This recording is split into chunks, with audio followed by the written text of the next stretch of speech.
When you're ready to start your construction for your base garment, you should have your shaping elements finished at this point. Your darts going to HPS should be sewn right to the ends of their dart legs. Here's the center back neckline going into your HPS point where everything's converging, the dart, the neckline seam, and the shoulder line. Moving over to the unconstructed side, here is your HPS again and your seam allowance for the center back neckline. To help with the construction, imagine the stitch line, the seam line of your pattern pieces, not the cut edge. You want to try to align your pieces where these seam lines are converging.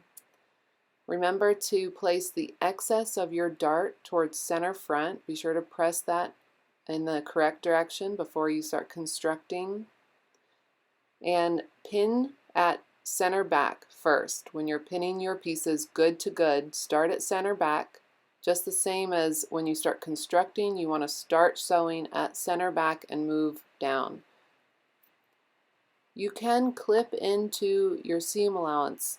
You want to use that diagonal clip right towards the HPS, right where your dart legs are coming together. And don't clip all the way to your stitch line for your dart. You want to stay a little bit away, but clip into it so you can pivot